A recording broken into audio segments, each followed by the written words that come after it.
జూబ్లీహిల్స్ ఉప ఎన్నికపై Congress full focus పెట్టింది. గెలుపే లక్ష్యంగా అడుగులు వేస్తుంది. ముఖ్య నేతలతో సమావేశమైన సీఎం రేవంత్ రెడ్డి ఉప ఎన్నికల్లో అనుసరించాల్సిన వ్యూహంపై చర్చించారు.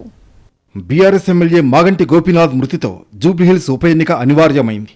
ఈ ఎన్నికను అన్ని ప్రధాన పార్టీలు ప్రతిష్టాత్మకంగా తీసుకున్నాయి. అయితే అధికార పార్టీ కాంగ్రెస్ మాత్రం బైపోల్లో బీఆర్ఎస్ సిట్టింగ్ స్థానాన్ని కైవసం చేసుకోవాలన్న పట్టుదలతో ఉంది.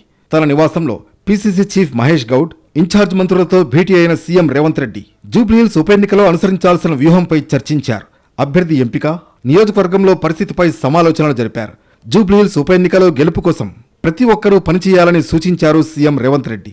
పోలింగ్ బూత్ల వారీగా ప్రచార ప్రణాళికలను సిద్ధం చేసుకోవాలన్నారు. కాంగ్రెస్తోనే జూబ్లీహిల్స్ నియోజకవర్గ అభివృద్ధి సాధ్యమవుతుందని చెప్పుకొచ్చారు. అభ్యర్థి ఎంపిక విషయం ఏఐసీసీ చూసుకుంటుందని, జూబ్లీహిల్స్ లో పార్టీ గెలిపే లక్ష్యంగా సమన్వయంతో పనిచేయాలని దిశానిర్దేశం చేశారు సీఎం.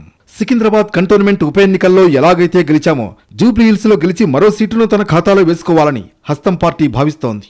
ఇప్పటికే ఇన్ఛార్జ్ మంత్రులు, ముఖ్య నేతలు జూబ్లీహిల్స్ లో వరుస పర్యటనలు చేస్తున్నారు.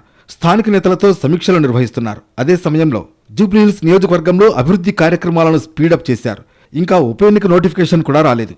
అప్పుడే తెలంగాణలో బైపోల్ రాజకీయం వేడెక్కింది.